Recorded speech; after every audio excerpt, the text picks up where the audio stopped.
Hey guys, before today's episode, me and Alex just wanted to take a moment to kind of just take a little bit of space. It's been a rough few weeks in the NASCAR world. We lost Greg Biffle this week and Michael Nett a few weeks ago. And those were two drivers that were racing in NASCAR as Alex and I were growing up. Greg Biffle, especially someone who not the most iconic driver in our time, but always up there, always in the top 10. And just wanted to mention that, Alex, before we started today's episode, to kind of honor Greg, and hope everyone's doing all right. Yeah, it's been a rough couple of weeks in the NASCAR world, and hopefully this can kind of lift up your spirits going into the holidays and into the new year. Yep.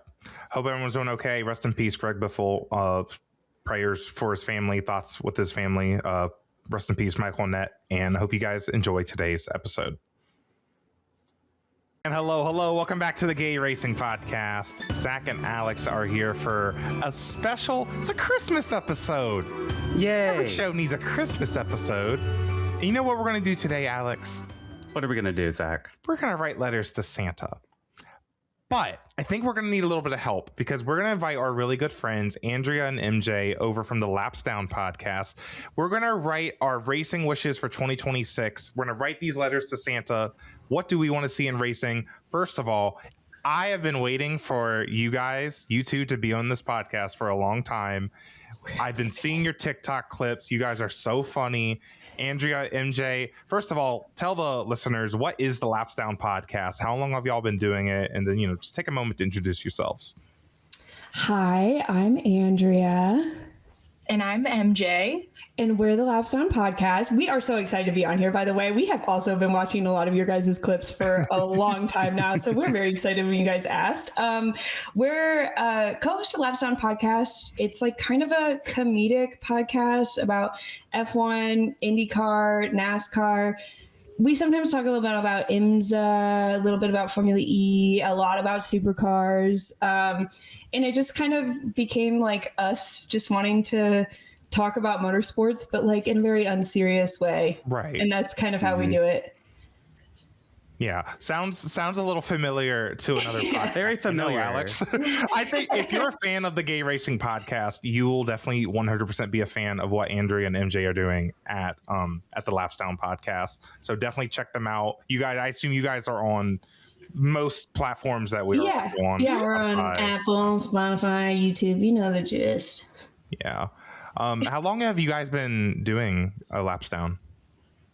A little over a year. I think September was our 1 year anniversary. We decided to really cute. We were like, we should do an IndyCar podcast after the IndyCar season had ended. So we kind of just talked about NASCAR for a while. And so if you go back, it's just a lot of NASCAR stuff. But we kind of started the podcast from being very new to these racing series. I was very new to IndyCar. MJ was rather new to IndyCar. Mm-hmm. We were both extremely new to NASCAR. So if you guys want some hilarious takes on NASCAR, our first couple episodes, we were wilding out for sure, saying some really out of pocket stuff that we've now come to learn is not the case. Wow. To catch the vibe, who are both of your favorite drivers in NASCAR and IndyCar? We share, I think, a lot of the same faves for NASCAR. Yeah. MJ. Go for it. Yeah, I'd say SVG, Denny Hamlin, Connor Zilic, Ryan Blaney, Ryan Preece. Ryan Preece. Yeah. Ryan Preece has Zack blocked on Twitter. Oh my God, I forgot about that. Yeah. I literally don't know why. I never said anything to him. Just as a precautionary measure. He indirectly has. Oh, that's true. I don't know what it would have been about, though. I've never really. No, I actually, you know what I mean? It's so fun. It comes from a place of love, I'm assuming. Wait, it might have been when he was beefing with Larson at like Bristol Dirt or something. It probably was. I think that was him. Right, yeah, that might be why. I don't know. Right. Something random. Anyway, I've said worse to other drivers. We do a segment on our show called Fan Favorite, where every week for NASCAR, we talk about who has earned our fan favorite. And it's always like trying to get spotlight to drivers that are not Chase Elliott, who do like really funny stuff on social media. And so like it really started as a bit with Ryan Preece, but it grew into a genuine love, I think. Mm-hmm. That's awesome. So what we're going to do today, as Zack said, we're going to write letters to Santa. We're going to make New Year's resolutions for drivers, teams, whatever you want to call it, whatever you jive with. And we all came with about 5 or so. We might come up with more. We might not get to them all. And our Patreon members have also contributed. A lot of similar answers here from our Patreon people. But I'm looking forward to doing that. So I'm thinking we'll just kind of go clockwise here. Like we'll start with me. We'll go to Zach. We'll go to MJ. And then Andrea and back around. And I'll throw in our Patreon people if it kind of relates to what we're talking about. That sound cool? Yeah, perfect. All right. That's awesome. I'm excited for this first one. I'm looking at it on the dock. I'm excited for this. We're going to start with IndyCar. I'm going to start with a hot take. I want David Malukas to be humbled this year. That is my first wish. Clap if he should suffer. I'm clapping. Oh my, like Alex has always had this, like, I don't know what I don't want to say disdain. Maybe that is the right word. Like just something about David Malukas does not mesh with Alex. And I don't necessarily understand why. I really liked him when he was in the 18 at Coin. Okay. Like he's new, he's young, he's funny, whatever, but he's still that same person. That's been like 4 years ago. Sure. He has not matured. Like and now he's in the Team Penske 12 car. Wherever he was. Not to mention he killed Bus Bros. Like I'm just saying he indirectly killed Bus Bros because he shoved himself into it as the Bus Bros cousin, whatever. But so that's what it really comes back to. That's just about Bus Bros. It comes back to Joseph, and he is now Joseph's teammate, almost in a competitive role, especially as Joseph's been. But I won't say on a decline, but he did not have a good season last season. So. I want him to succeed, but I want him to be humbled. Okay. Yeah. Especially being at the big boy, Team Penske. Yeah. You definitely need to be matured if you're going to be driving for Roger. So what would be really hot is if Joseph just beat his ass at Gateway this year. Mm-hmm. Ooh. Okay. So you want him to succeed. You want him to succeed up into the point of where Joseph is succeeding. So less than whatever that point is, that's where it stops. He can have fun up into a point. But I do think he really does need to mature, though. Like, I do like that he shows his personality on social media. But at a point, I'm just like, oh my God, are not. He'll make 15. A mistake. He'll make a mistake on the track, and then he's like posting on Instagram like, oh, sorry team. He's the guy who will post on social media like a picture of him like crying, a single tear.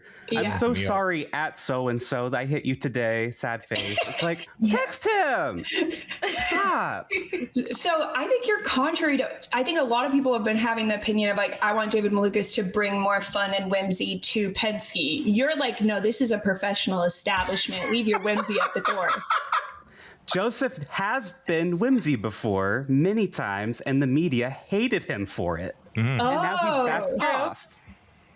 So what if he brings back some whimsy to Joseph, though? Like, what if it like takes 10 years off of Joseph and he like, he's young again, hanging around these kids? Is Andrea, that like an outcome that you could enjoy? If that happens, Andrea, Joseph's winning like 20 championships. So, I mean, like that'd be the best case scenario. Yeah. So really, David Malukas just has to behave in a way that benefits Joseph the most, and he is fine with you. He's good. I like this.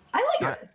I'm just here for the Bus Bros and David Malukas like love triangle. That's just what I'm here. I'm here for this drama. The hate cauldron. The hate cauldron. Whatever that is. I don't think Scott McLaughlin's followed him back on social media yet, by the way.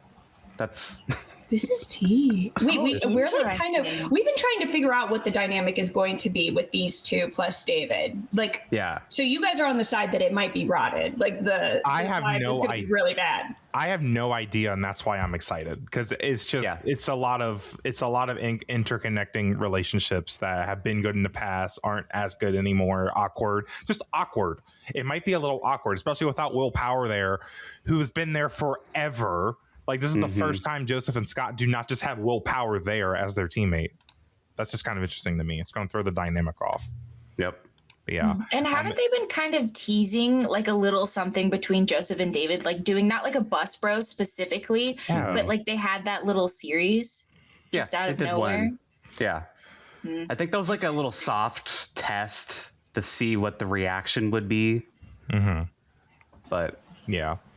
I'm going to go ahead and do my pick, and I'm going to keep it on Joseph and Team Penske, because I want Joseph to be a little bit more consistent this year, just with his performance. And I guess more in a way of, I want him to be great again.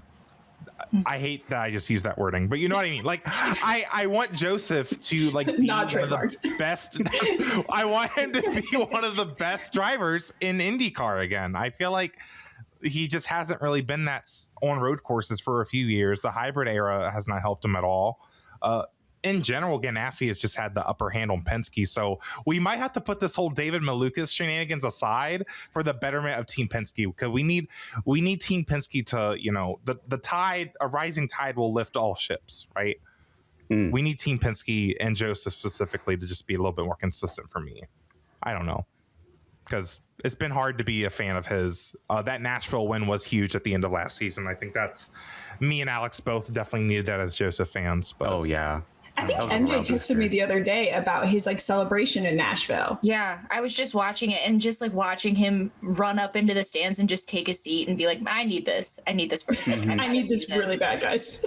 I feel like maybe he could bring that energy into 2026. And I think Joseph himself has been humbled a little bit, like, because he went from being a championship contender every year to around the time he won his Indy 500s, he kind of dropped off from winning, you know, the weekly IndyCar races. I find that kind of interesting. I wonder if he's been humbled by that in a way. Certainly, I think winning the Indy 500, he's kind of accomplished everything he's wanted to. Maybe that's part of it too. Maybe he just doesn't have the strong of a drive. But I'm not trying to get into that man's head, even though I would love to. But it is what it is. Joseph, come on, therapy's free if you come on this podcast and have it out. You just need to get in your head. Yeah. Anyways, MJ, what kind of wishes do you have? Any related to IndyCar, Joseph, or just anything else? Okay, I don't have one for Joseph, but I do kind of have an IndyCar one. I want Catherine Legg to attempt the double this year. There's been there's been whispers of thoughts of rumors. I don't know whether Andrea and I accidentally started them or whether they have any merit to them, but I would love to see her, especially now that she's kind of getting more of a handle on NASCAR, attempt the double for the fun of it. That'd be awesome. Listen, 2311 Racing's entire existence was started off a fan rumor, and Michael Jordan saw it and was like, you know what? Well, Denny, let's make a team. So you two need to put that in the universe, because I also want to see Catherine Legg do the double. Like, that would be awesome. We want like a themed helicopter. We want it to be like the elf helicopter. The elf helicopter. Yes. And we want to ride on it, by the way, directly from Indianapolis. No. We photo shoot. She gets out of the helicopter. The wind's blowing her hair. Like, her makeup's not getting messed up because she has elf cosmetics. Yeah. Yes. Oh my God, it could be like a wear test commercial for Elf where it's like because I feel like it would fail. Like, they could just like Photoshop it up, but like, it's like, oh, she's been wearing this foundation all day. It's that good. For 2 races. For 1,100 miles. And a helicopter ride. Now, I don't know if she could like get a ride better than the 78 in NASCAR, but it'd be awesome if Trackhouse pulled out the Project 91 for her. Yeah, and if Elf was willing to sponsor it. Money talks. If I wouldn't expect her to like win or anything like that, but that'd be a huge deal if she got like a Trackhouse car for the a good car would make it. Yeah, it would kind of suck to see her do the double in 2 bad cars. So it'd be nice if at least one of the series could step up and give her a car that's like worth her time. Imagine she's in a Ray Hall in the 78 car in NASCAR. I'd just feel bad for her. Hey, take me out back. I don't want to imagine that, actually. Give it to Graham. I agree. That's another wish. Give that to Graham. Exactly. Yeah. Guys, please don't get us started on the RLL stuff too much. You'll have to cut the pod down. It'll get out of hand with MJ.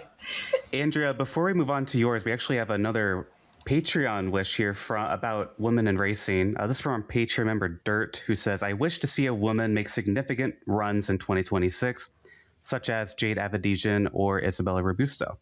I've kind of been following that Isabella gal on social media after, what race was it that she did really well in that got like a podium finish or something like that. But either way, I followed her and I would love to see that. And it seems like she has a lot of sponsorships lining up and stuff like that. Lots of things falling into place that could put her in a good position. Love to see it. I would love to see it. And I feel like it's gonna happen sooner or later. It'd be awesome to see just progress on that this year. And Catherine Legg doing what you just described, MJ, like that would be a huge catalyst to that, I feel. So Jade Avedision won a Cars Tour race, first female winner in that series. And Isabella, I don't know if she made any huge landmarks this season. Third place in ARCA, well, Talladega, but okay, still yeah, that's what I was thinking about. I know America.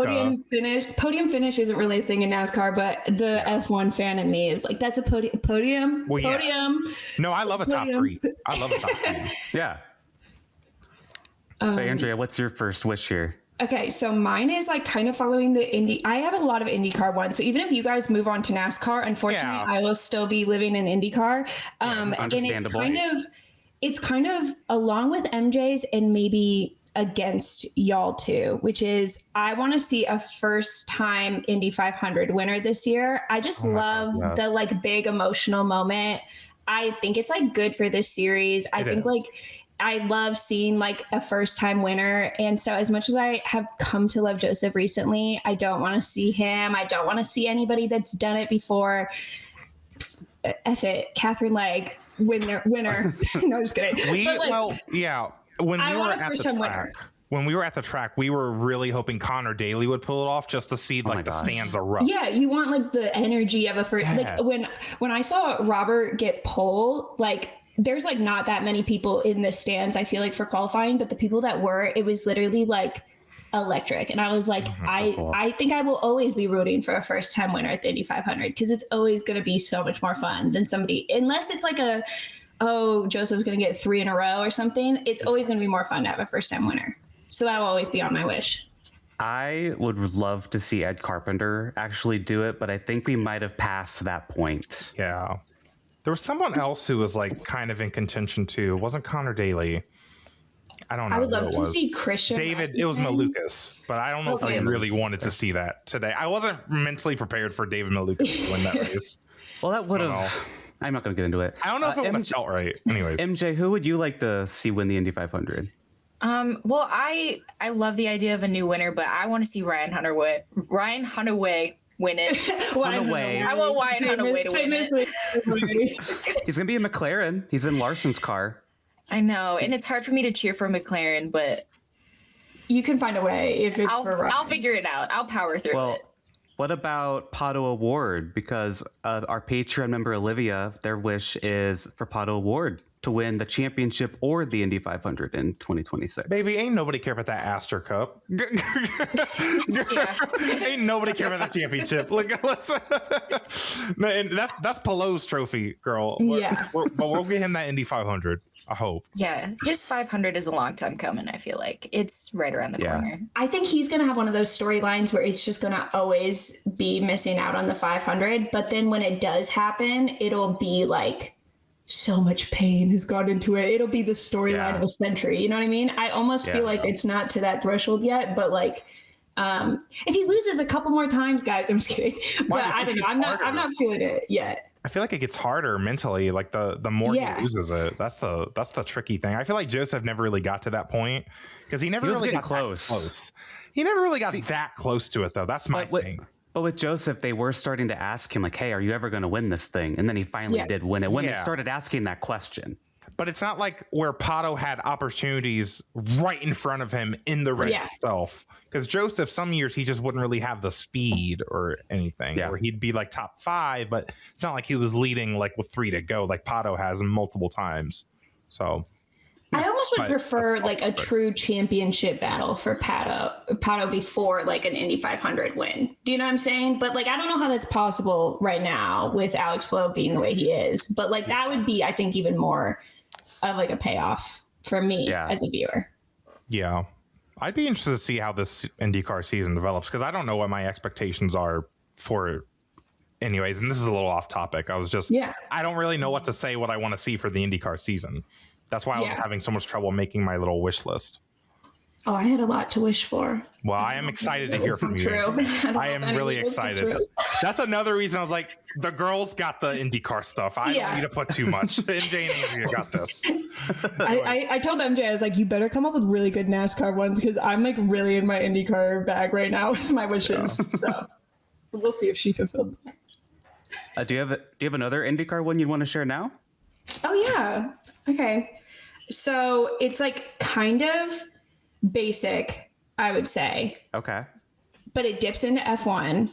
Oh. I would like to see Colton be the American hero that we need in F1. I would like to see, and like, I think that an F2 championship is like not what we're hoping for, but I'm hoping for a seat in F1 for the following year. That would be kind of cool. Unfortunately, that means between Valtteri and Checo, one of y'all got to go, but I'm hoping for that. I think that it would be so disgusting for it to be like he left IndyCar and then the F1 seat never came to be. And so then it's like we just missed out on great Colton racing in IndyCar for nothing. If we're going to send the boy to Europe, can we at least get something good out of it? So that's what I'm hoping for this year. I'm just nervous because like he's not like Alex Palou. Like if we sent Alex Palou to F1, I'd be very confident in him. Same. But even though he's not American. But like, I do want Colton to succeed because I think it is very important that F1 gets that American hero that we're all like clamoring for. It's just, I don't know if he has it in him. I know. I think that's why I have to put it on my Christmas wish list. I'm really That's why we're writing letters to Santa. Yes. I'm terrified. I'm kind of shaking in my boots a little bit because I'm like, F2 just seems like a crapshoot a little bit. So it's like, who knows what embarrassing shenanigans are going to happen in F2. Ooh. And then it's like, if it turns out to be for nothing and they made this poor guy suffer for nothing, I'm going to hate it. The edits that are going to come out of that, they're going to Lacey edit Colton Herta. And I'm not ready to see a Lacey edit of Colton Herta's failed F1 dream. Oh, no. It's going to be something about like Logan Sargent was the prophecy. And Kirkwood's going to, for some reason, be in there. I don't know. It's going to be weird and it's going to be sad. It's going to be really sad. Crushing, really. So hate it. Don't want to see it. Zach and I have said for years that like it's never going to happen. This is the thing we're all just going to talk about, and it's never actually going to happen. It's actually happening. It's like as close as we've ever been. If it even after this, the F2 stint, and it doesn't happen, that's just devastating. And I've said for a long time, I don't think he really has it in him to do it because he just wrecked too much. But then not this past year, but the year before, he actually had a really good season. I was like, well, maybe now he could actually do it. So I'd love for him to actually have success and get it right over there. It'd be awesome. In terms of raw pace, he is one of the fastest in IndyCar. Yeah. We could be sending a lot of worse drivers over to F1, I guess. So we're lucky we have Colton at least. Alex, what is your next wish on your wish list? Well, so I've been fixated on a TV show lately, and I want a racing version of Heated Rivalry. Don't we all? I texted this to MJ last night. Oh my god. I need this so bad.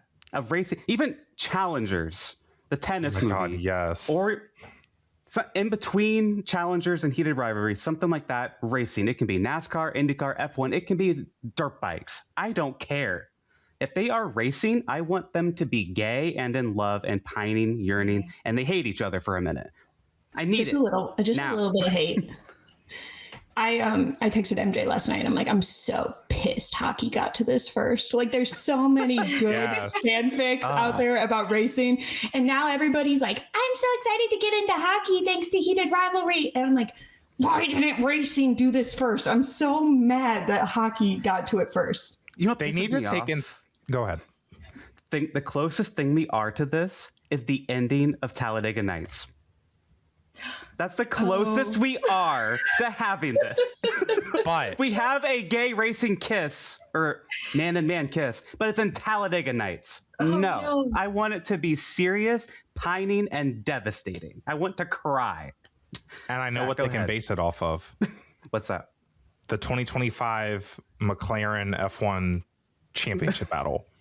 Like, use that as your backbone. Series. Basically, just take Oscar and Lando and like make them gay men, and that entire dynamic of like the team orders and stuff is so much more interesting. I don't think Lando can carry this story. I'm going to be honest. I don't think he's got it in him. It'll be single POV from Oscar's side. Yes. It's only from Oscar's POV. Yeah, that's better. And we're editing out Zack Brown. He's not there. Important. He's muted. Is this world champion hotline? Hey, Zack, delete me from the show. Zach, I thought you were saying the Xfinity series because Connor Zilish and Jesse Love are really good friends, and with how that championship went down, that also could have been a really good storyline. It's not though, because NASCAR's championships are fake and boring. We're going to talk about that. We have a lot of wishes about that. What would you even put? Because there wasn't a championship battle. The only interactions they had all season was at Pocono. Like, I'm crying at the end of your fanfic. There's a whole discussion about the playoff format. No, but think about after. It's like the fanfic is really good, and then at the end it like defaults into a conversation about like, well, the stupid last race. It didn't even mean anything really. But think about after Monza, these two little gay boys, and one of them had to like give another one the position. Like, oh my god, like the drama. I haven't watched the heated rivalry yet. It's on my list, but that's just what I'm imagining. Trust me, he will, because I'm going to be annoying as hell until he does. I'm trying to finish Stranger Things first. Second of all, you could do top and bottom euphemisms. You can do a bunch of stuff with racing. Like, bottoming. They literally say bottoming in F1. Yes. There is a novel that is a gay couple, a racing novel, and it's called Pole Position. Ooh. MJ, that's crazy. That's what it's called. I didn't come up with it. I didn't write it. I just look. It's already up there. We could just send it to somebody. These drivers are always on the pole. Which racing series is it based on? I think it's Formula One. It's always F1. It's always F1. I think it's because of like, we like have read a lot of F1 romances. We've always been like, we're going to make a video on this. And then I stop reading it. And then MJ gets mad at me because she's like, we were supposed to make a video on this. But they're always like F1 because they want to make one of the characters based off Carlos Sainz. It always has somebody that's kind of loosely based off of Carlos Sainz. And I don't know if that's like a requirement or something. Like when you go to writing racing romance school, they're like, one of them has to be Spanish. His name can't be Carlos, but find something similar. Make sure he drives for a team that's eerily similar to Ferrari. And it's always Carlos. So I don't know. Maybe IndyCar. We would love to see an IndyCar romance. We always talk about that. We think there's a lot there. Any kind We're of in the middle of nowhere. We're in the middle of nowhere at this racetrack. No one will know. No one will know what we're doing right now. There's no media. So I haven't We're all watched attacking Joseph Newgarden right now.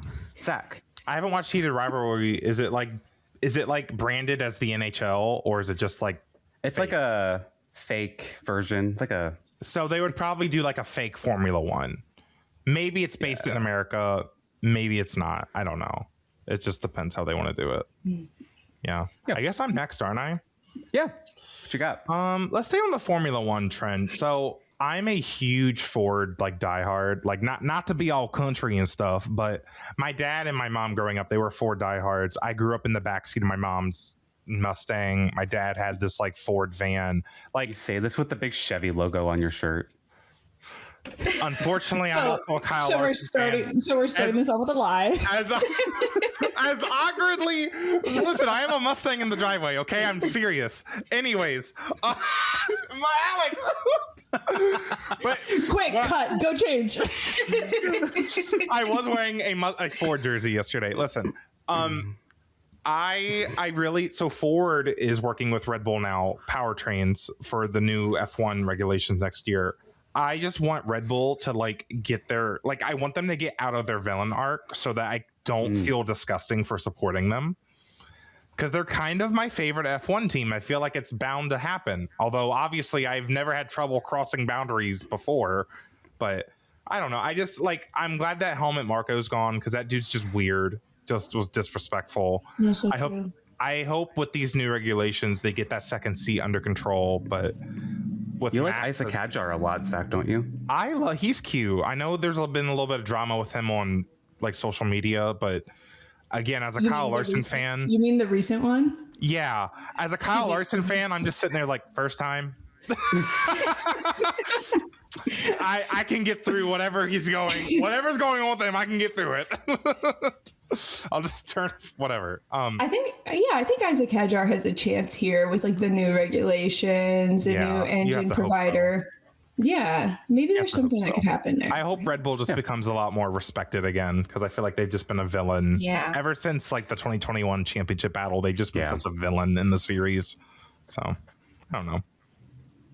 Yeah, kind of lame, but I like it. I kind of love that. I will say the current rumors are not looking that way. Like the rumor is that like it's gonna be real rotten, guys, for Red Bull, because like they're like, I don't know if this car can even make it down the straights at Monza. Like this little engine provider switch up might be bad for them. But then I'm like, that's so F1 to lie about that. Like the rumors are never true. I saw something where it's like Mercedes and I think Red Bull are like already like finding loopholes or something. And there's like a bunch of people talking about that. I don't know how true that is. I love how they're exiting their villain arc, but they're like retaining the ability to cheat. Because like I think that's so important different. In F1. Like you can get rid of Christian Horner and that's a plus for me, but like keep the shenanigans. Well, that's it's a part of the love of the game, to be fair. Exactly. Like you can be a little douche like in the engineering facility, in the garage. Go ahead, be as villainy as you want, but let's just not have Helmut Marko saying weird things about their drivers and throwing in all these young guys to no success. Can I ask Andrea and MJ, do you guys like Max Verstappen? Because I think he's grown on me. He's very funny. He's really growing on me. I used to hate him and his driving style, but love him. Yeah, big Max Verstappen girlies. Unfortunately, a hero. In a way. He's such. I love. Like, honestly, I love cold-hearted villains in F1, but then like they're like really not that bad. Like I think that's why I love, like, that's him. I love Max. I love Oscar Piastri. I like it when on the track they're like, "I'm gonna kill you," and then off the track they're like, "It was never really that deep." You know what I mean? I was a murder. Come on. I think that's fun. You know what I mean? That is fun. That's why we at times sometimes love George Russell too, because he's like also like takes things so seriously, and then the next minute can be like, it was never that serious. So I think that big Max Verstappen girlies. Mm-hmm. Yeah, I've started to really respect him a lot, and I used to hate him.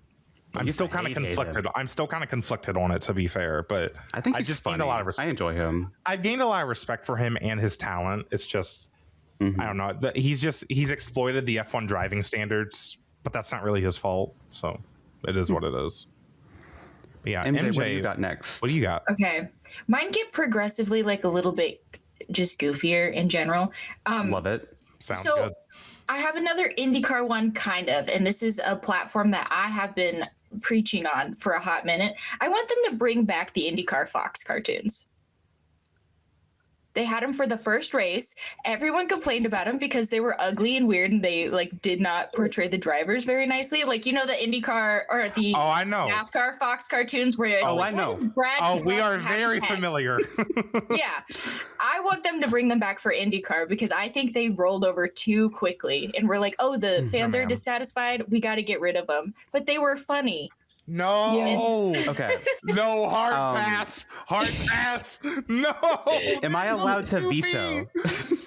No. It's between Santa and I. Yeah, it's a wish. Santa has to decide to grant it or not. It's really not in our hands. I just want to say the silence was so loud when you finished that sentence. No, okay, I've had to come to support her on this because we've been in so many rooms where she's been shot down with this idea that I'm like, well, guys, just MJ doesn't ask for much. You know what I mean? Just let her have this.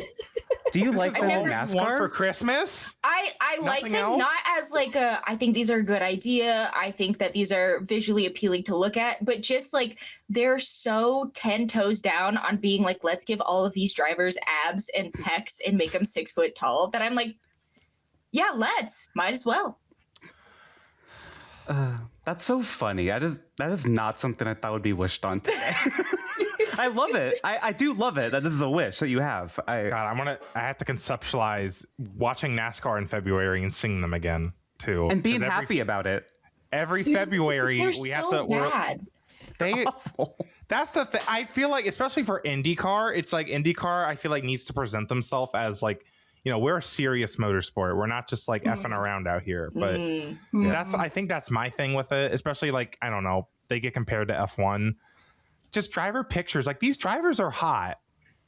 Yeah. NASCAR, some of the NASCAR drivers, they don't look that good. Sure. Make them little comic book heroes. They could be hot.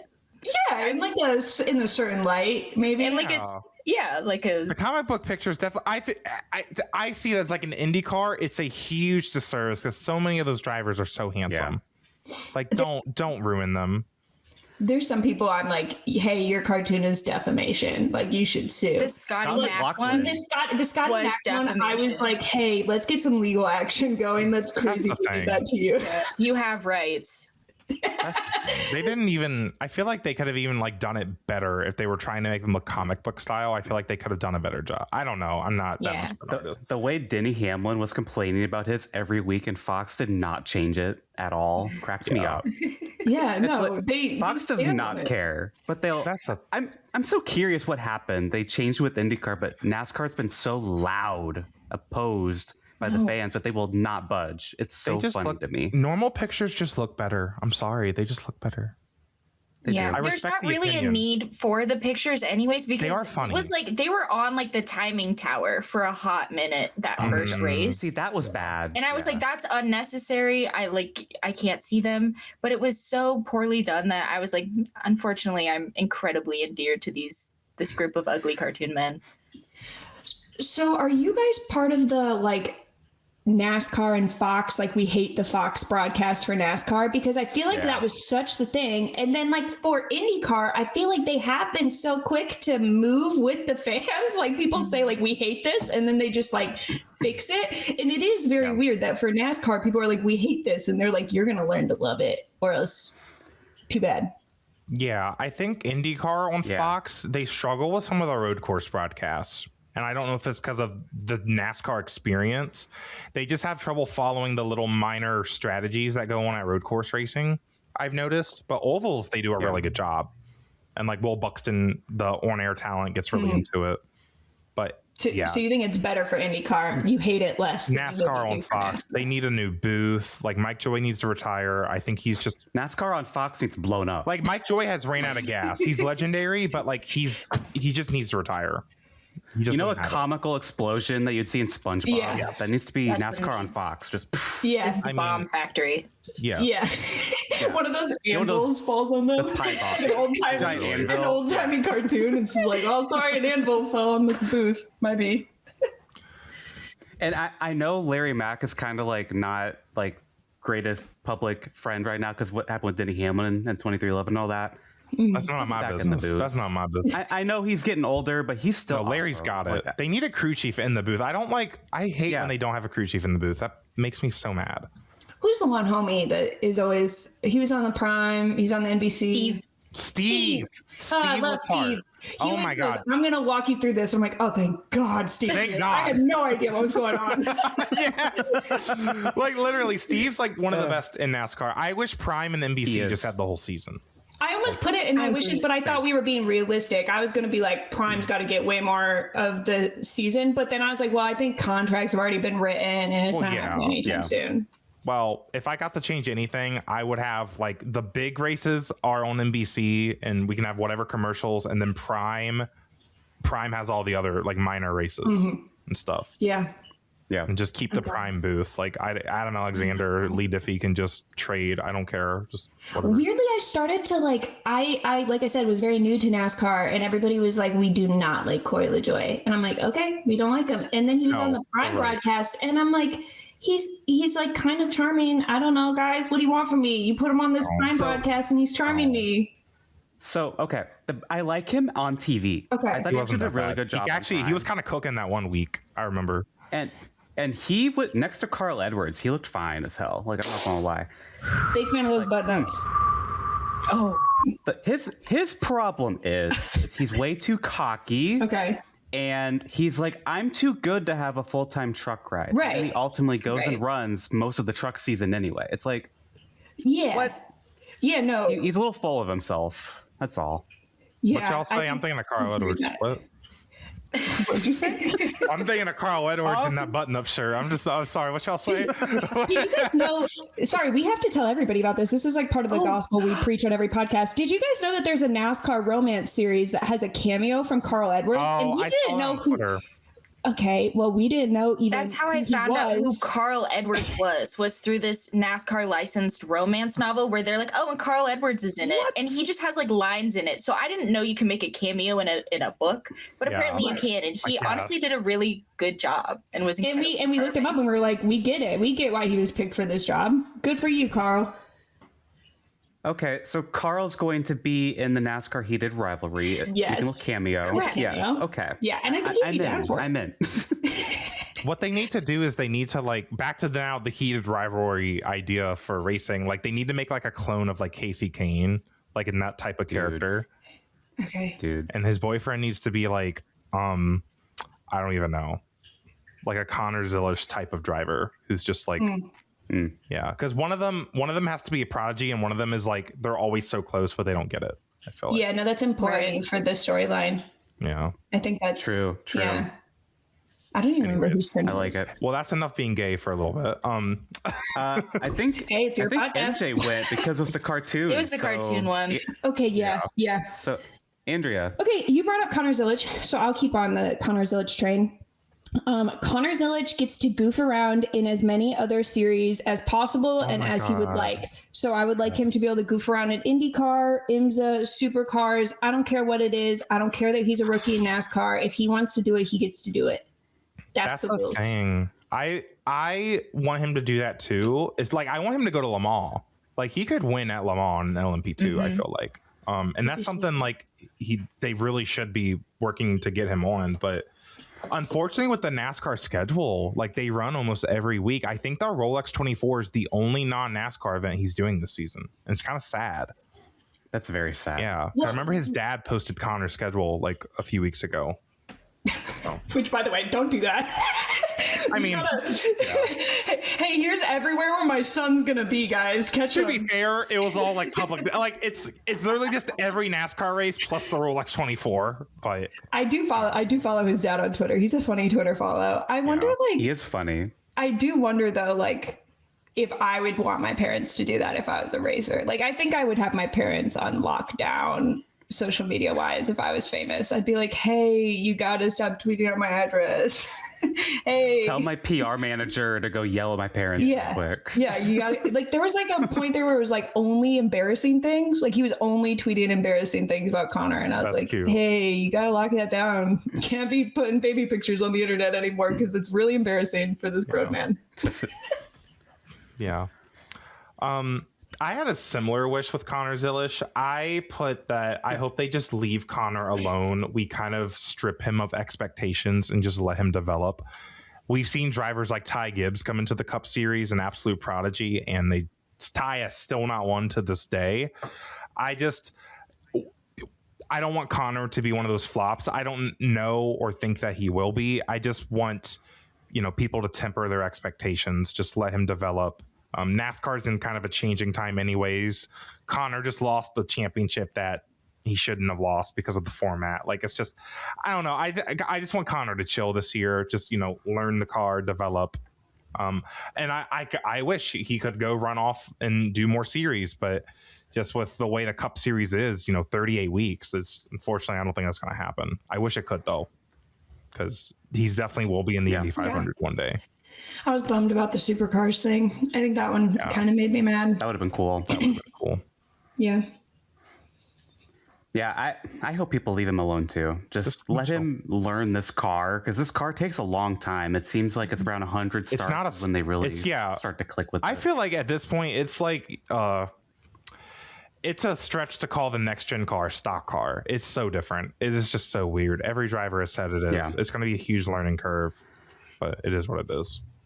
So I want to knock out this Patreon wish that, Zach, you said you also have this wish. This is from Blake, Finley, Chris Mississippi, and Dirt. All have the same wish. And it's about changing formats in NASCAR. And this is from green, white checkers to playoff format, etc. Anything. Just like bringing purity back to it. So my comment on this is Santa is going to be disappointing a lot of you, I think. Maybe I'll be wrong. Yeah. But where do we all stand on that? Because that is a very contentious thing, and we're going to probably find out in a couple weeks what's NASCAR's going to be looking like. And we've yapped about this plenty on the podcast. MJ, Andrea, what do you guys think about like the state of NASCAR? I don't know where you guys fall on this. We're a tough crowd to talk about this with, I think, because we're very easily molded in our opinions at times. We kind of get to going on this conversation, and like halfway through, we're like, we have our own way to fix NASCAR. But it's like, What is our go-to line, MJ, with playoffs? Do we have one for the show? We've been so back and forth about it. I think, well, we've kind of always stood on the stance of we like the playoffs as a concept of entertainment. We don't think that they're done well. We don't think that anyone's happy about them. Nobody likes them. But in reality, at least my opinion is there does need to be change. Just get rid of the playoffs if you're interested. But I'm very much like, I don't think you can have this long of a season and expect people to care about a championship that runs this long by the end of it. Because I wouldn't start tuning into the middle of the season, like caring about points or anything. It's hard. I don't know. We I think like always come back to a solution that I find that like a lot of people don't share our opinion on this, which is just that there's too many NASCAR races. The season's too long. There's not enough gaps. There's no way to build tension, build storyline when it's just like every weekend. It's like get back out there, race another race. Like and only 1 or 2 off weekends too on top. Exactly. And so if the problem is we have playoffs to keep the interest of an audience through to the fall, then it's like maybe the problem is just that like an audience doesn't want to watch NASCAR that long. And like you look at the IndyCar schedule, I think there's a lot of criticisms about there not being enough races and too many gaps. Weirdly enough, I think F1 does a very good job with like, I think that like the 24 races throughout the calendar year, the gaps that exist, like the big summer break, are enough to make you be like, oh, I want F1 to come back. I like, can't wait for F1 to come back. Exactly. You never miss NASCAR. It's there. You're watching it every week. So I think that if the problem is keeping an attention span, then maybe the length of the season is where me and MJ have issues with. As far as stuff like, I can respect that. Like stages and stuff like that, we've always been like, why do we have to do a bajillion freaking laps in between stages? Like that kind of kills a lot of tension, whatever. But like, because we're newer fans, it's interesting. We've always felt like the playoffs were supposed to be for us.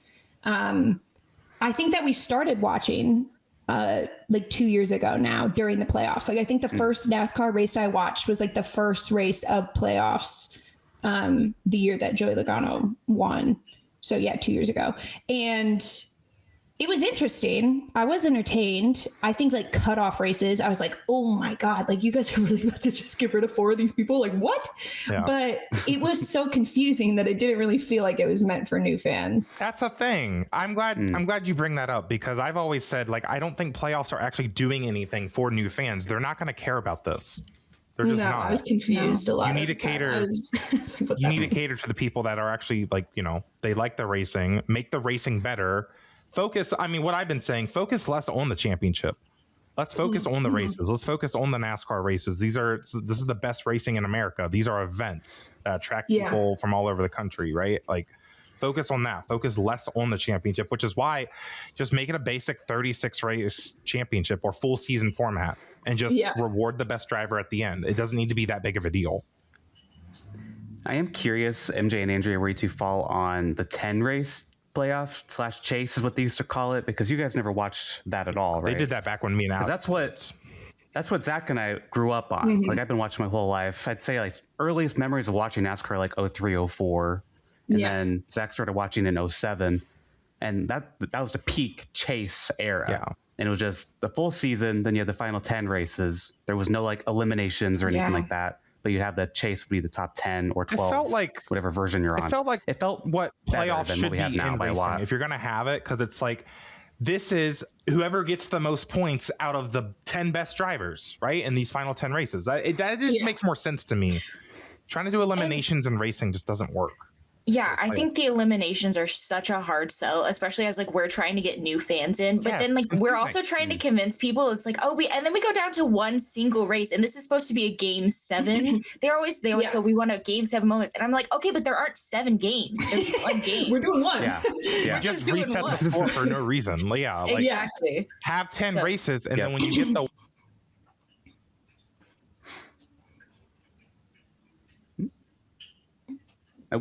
did he freeze for y'all? Minimum. Okay. Am I back?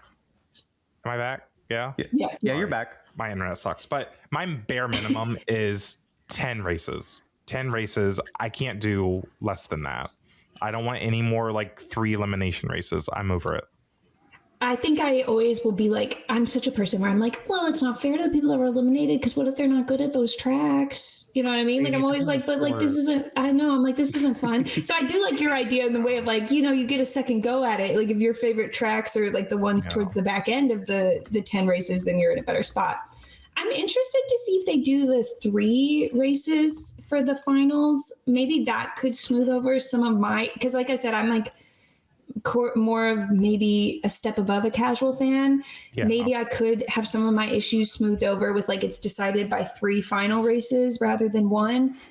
But whatever. That's just because I don't know any different. I mean, like I wasn't around when there was a better format, so I don't know. Does the 10 race format sound appealing to you too? Yeah, if it's so good 10 races. Okay. If it's 10 good tracks. There's so many good tracks in NASCAR. You can make a really good chase schedule. It's just 10 super speedways. It's just the Roval. They finish it off.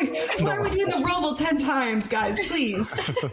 I did see, MJ, you were rewatching a whole bunch of races from the year, right? Yeah. If you ever rewatch like an old NASCAR season, rewatch the last 10 races of 2011. I think that's the sell on the 10 race chase. That's the sell on the 10 race for sure. If you ever want to get a glimpse of what that's the peak of. It's one of the best era. NASCAR championship. And it's fresh off of Jimmy Johnson winning 5 in a row. Yeah. It's the next year after that. It's the peak. She's like, hold on, we got to get her to stop watching Atlanta 5 times a day in order to get her to watch that. It's just such a good race. Everyone loved it. Everyone had a good time. Oh, Atlanta's the best track on the schedule. Atlanta needs to be in the chase. I don't care. Atlanta can start the chase. I agree. Well, I'll do one of my wishes. I just want Denny Hamlin to be happy. Don't we all? It's so important. He needs it. He had, please, such a good season. He came so close to the championship. He did, of course, just have the court case go in a way he would like. So things are going well so far. Santa's delivered so far. Yep. I can't imagine he wants to race much this year if he has any desire to. It sounds like he has 2 years left on his contract that he just signed. I just hope he has a good year. He gets a couple more wins. He can maybe get 1 or 2 more spots up on the all-time wins list. But if he could get a championship, that'd be amazing. I just hope he's happy and not just depressed. Mm-hmm. I think it's hard for him to come back to this season he worked so hard last fall. Like he really elevated himself in his game up. He didn't get the payoff. He did everything right, but he did not get the payoff. And you know what would make him happy? Changing the championship format. I'm just saying. So those wishes are connected, Alex. I think that's why you brought it up right after we talked about the championship format. I'm just otherwise I don't think he's not gonna perform as well if we still have some goofy elimination format. I don't think he's gonna have that drive. Yeah. There's just no way. How can you mentally just come back and be like, yep, I'm going to try my best again just to have the same BS happen? Do you guys believe, you guys being like fans and more familiar with Denny for a longer period of time, do you believe him when he says that he could be happy without a championship? Or do you think that it's a front? I think to protect himself. I believe emotionally. I definitely think he wanted it obviously really bad at Phoenix. And those last 3 races, we saw that. Like, he was kind of just different this year as a whole. Like, it seemed like his best shot. But I do believe him that he ultimately would be okay with it. Because, I mean, I've watched his whole career. Yeah. I mean, I remember when he was a rookie and he just came out of the gates really fast. He won a pole before his actual rookie season. And he won the Clash, which was at Daytona back then. He just came out of the gates swinging. He's always just been a threat from day one. And he's just always been successful. He has several Daytona 500s. Always a threat in the championship. He's going to be top 10 all-time wins until like someone like Connor Zilisch gets up there, potentially take him out. Like I'd be very happy with that career too. Yeah. And I do think, that is like the one thing that's missing, but to be known as the best guy without a championship, like that's not a bad stat to especially have. Since how so many NASCAR fans hold asterisks in their mind for the championship format. He kind of has the benefit of the doubt, being like, well, who knows what would have happened if. That's how I see it. Yeah. I don't think he wants to win a playoff championship. I don't think that's that and valuable that's the thing. to him. That's that thing too. He would have had an asterisk by this because it's this format. He didn't race Mexico. He would have been the first champion since Kyle Busch to not run all the races and win the championship. Yeah. there's just a lot of different things there. So I think he'd be content. I think he wants the format to be changed. That's like, I'm not joking. Like, yeah, I do think that that's why he was so emotional when he got that 60th win. Like that was his ultimate goal, and he got that. Yeah. That makes me feel better, guys. Thank you so much for saying that, because as a newer Denny fan, I'm like, oh, well, what if he doesn't get it? You know what I mean? Like it's not going to be that big of a deal. That makes me feel better. I think Zach's right, though, if they do change the format, because he's never raced in a full season points format. Yeah. His first season was 06, even and he just had the chase at that point. Even just bringing back a 10-race chase, I think he'll be a little bit more locked in. The only other major thing Denny has left to do is run the Brickyard for 100. Oh, that's the only major thing he has left to do. That's a wish. I want that to happen. Yeah, that's a good. That goes with your wish. That will make Denny Hamlin very happy. That's a good. Add it to the wishes, Santa. Write it down. MJ, do you have any thoughts on Denny Hamlin being happy? One of my wishes was, and because I was too afraid to jinx him by saying I wanted him to win a championship, was that I wanted him to do the one of those Empire State Building press tours, because I think you do that after you win the championship. They put you up in the Empire State Building, and they just hold the trophy. And I think he deserves to have his moment in the Empire State Building. Do they do that with the Daytona 500 winner? I think they do. Or, well, they do it with the Indy He's done 500. it, I think, then. Oh. Yeah. Well, I'd like him to do it again, then. Yeah. Do it again. I don't remember that for him. But yeah, do it again. He deserves time in the spotlight. He's scared of heights. So he specifically didn't do it when he won the Daytona 500. Oh. He's like, I'm not doing it. Do you guys know Denny's afraid of lobsters, right? I did know this. He does not. I know you did know this. That's why he was slow at New Hampshire. He didn't want to win New Hampshire. He did not want to win that again. MJ, there's like a clip of him. They're handing him the lobster. He won New Hampshire. They're handing him a lobster, and he like runs away. Oh, it's hilarious. I gotta find this, because that was always my thought. Is like, I would not touch the lobster. That like I crawl out of my skin thinking about it. Denny is so relatable. Yeah, he really is. Oh gosh. Yeah, she's got a lot to study up on. This is why we love talking to people that are NASCAR. Like, one of our favorite parts of our show is my God. He does not like that lobster. So funny. He joined the show for a split second. I genuinely thought he joined the show. I was like, how did you guys get Denny on here? For audio people, we have pulled up Denny Hamlin. For audio listeners, we've pulled up a picture of Denny holding the lobster and looking terrified. That just scared Denny me is here so to bad. defend himself. So scared. I was like, why is Denny here? We're bringing you back to court. Surprise! Oh my gosh. Imagine they pull that up in court. So Denny, Mr. Hamlin, we see you here with a lobster. Would you care to explain that? What does this have to do with the case? Oh my gosh. Oh my goodness. Speak of being happy, I have another Patreon comment here from Dirt who says, I wish for Lewis Hamilton to have fun again in 2026. Bro should have never went to Ferrari. Oh my. Do we think that's happening? No. Okay. No. Not a Ferrari. Happy? Ferrari's not very... They don't seem to ever have good mojo. Ever since I've been watching F1... I started watching F1 around when Charles Leclerc won like Monza and Spa in 2019. Ever since then, I feel like it's been a downhill slide for Ferrari. Yeah. It's over, y'all. Can I say something so bad about this? Yes, please. Can I have the Be Mean card for a second, MJ? Yeah, can I have it? Okay, thank you.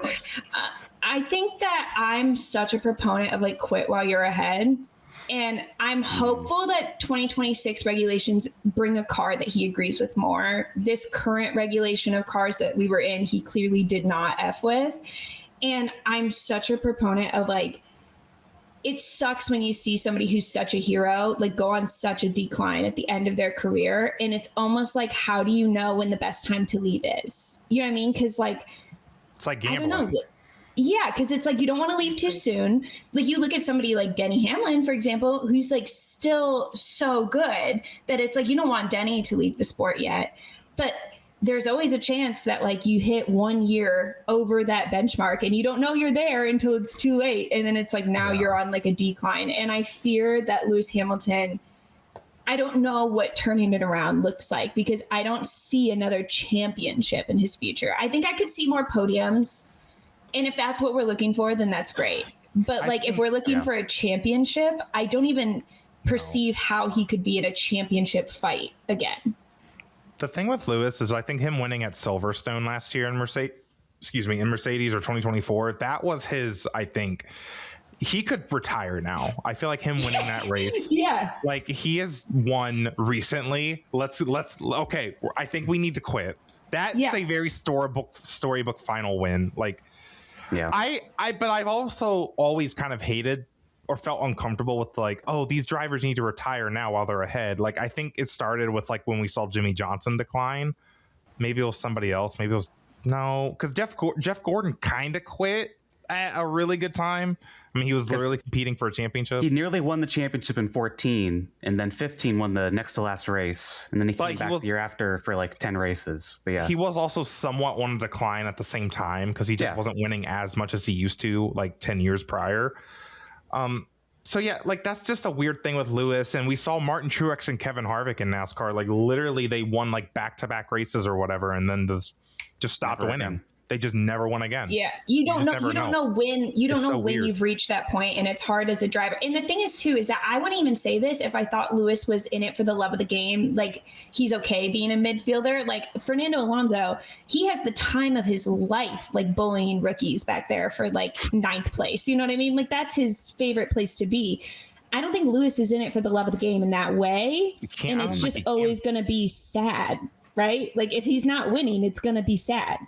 Yeah, I don't think he can be because he's Hamilton and his success is so much more recent than Alonso's. Yeah. And just in general, I don't think F1's like that kind of series where you can just kind of. I think Alonso has the benefit of like at least he is Fernando Alonso, but Hamilton is just kind of bad PR in a way.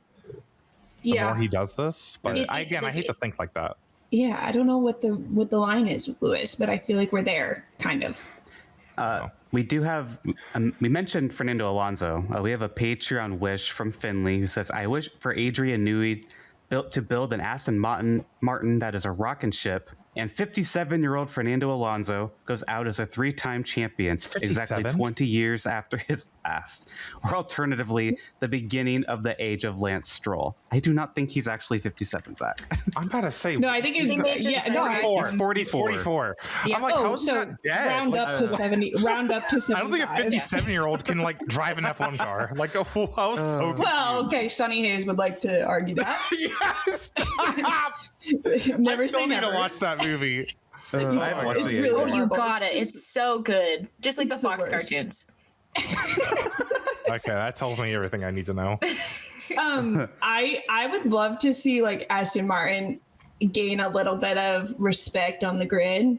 And I think Fernando Alonso would enjoy whooping Lance Stroll's butt in a good car. Because I think he like... That'd be funny.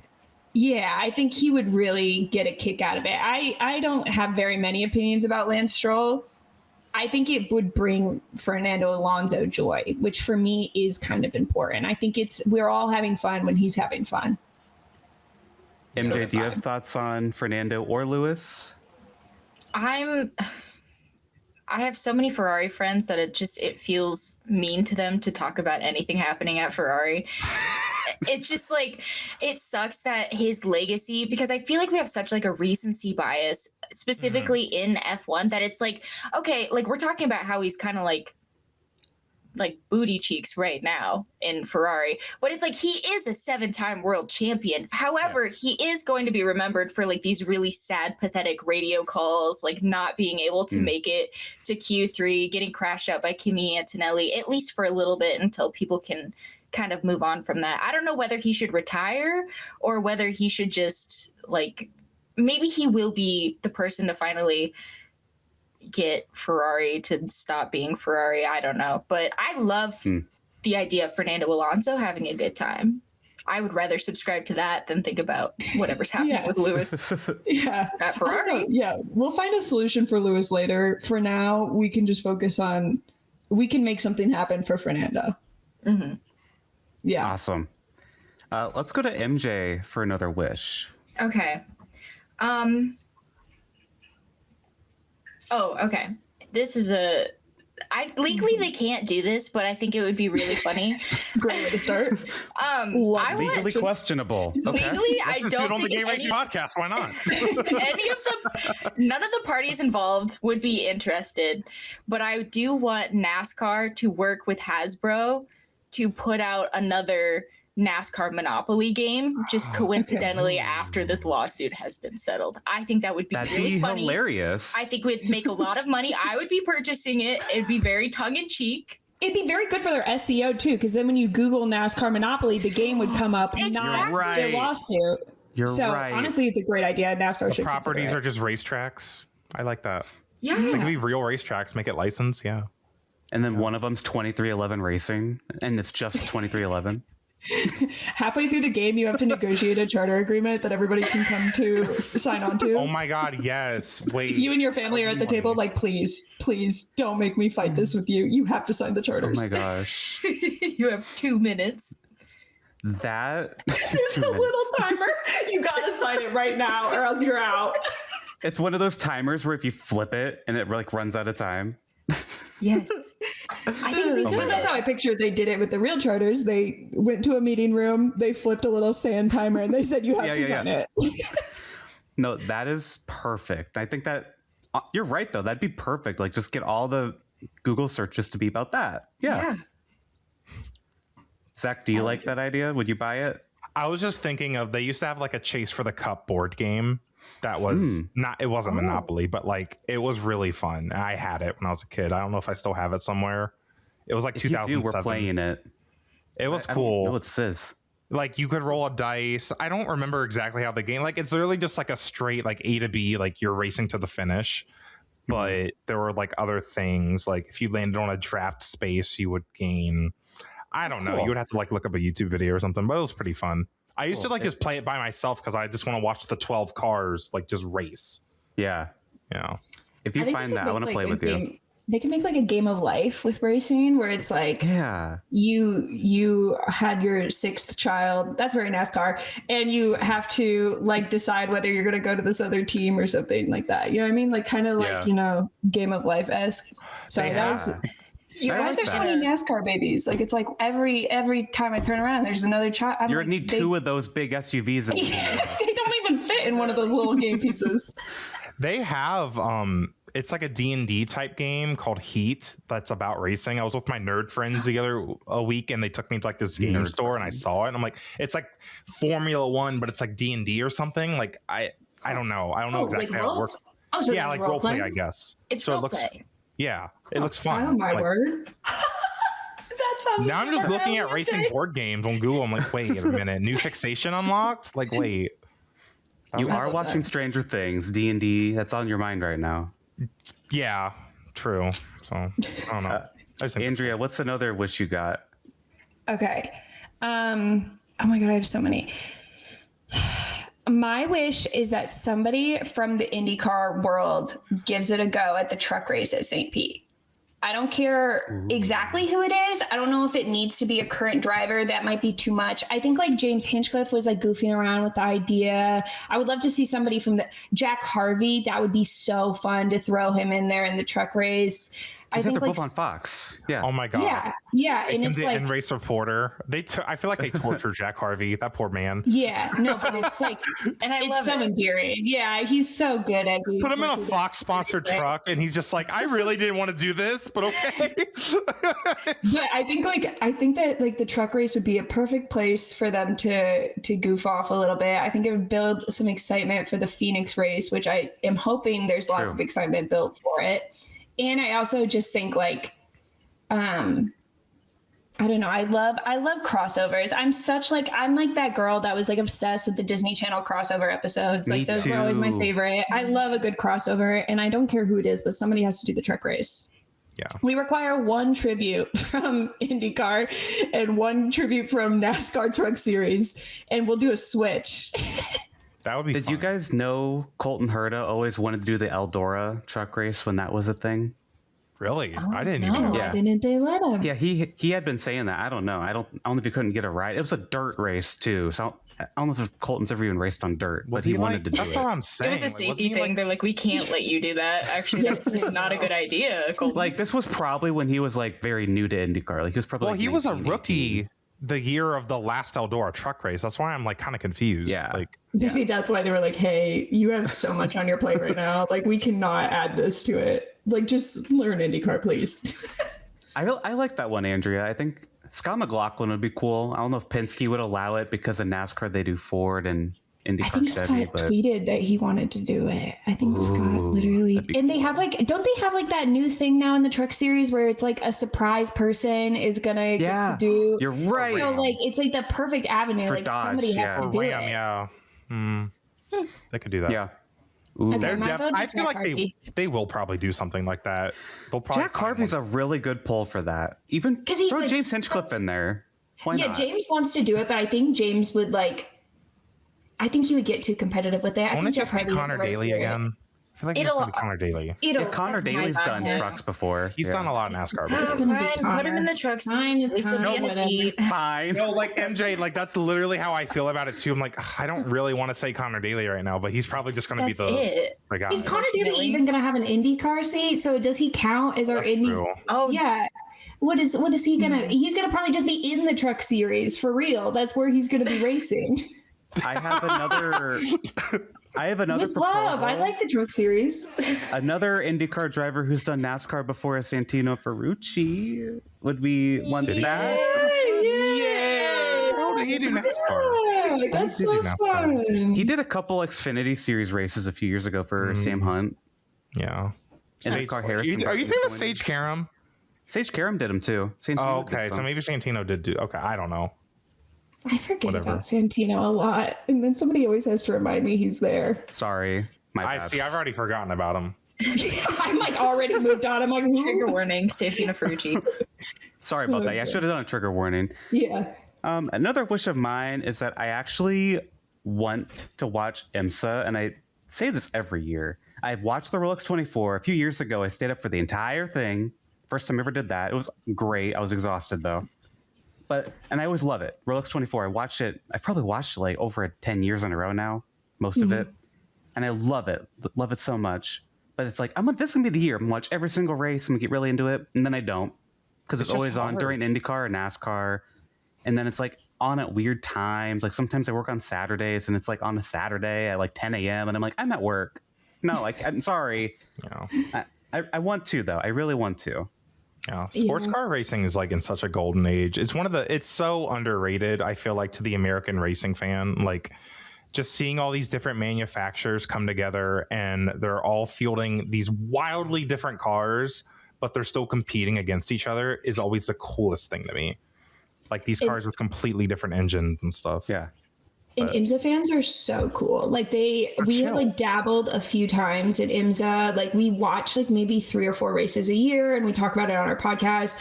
I went to the Rolex 24 and I made like a video about it.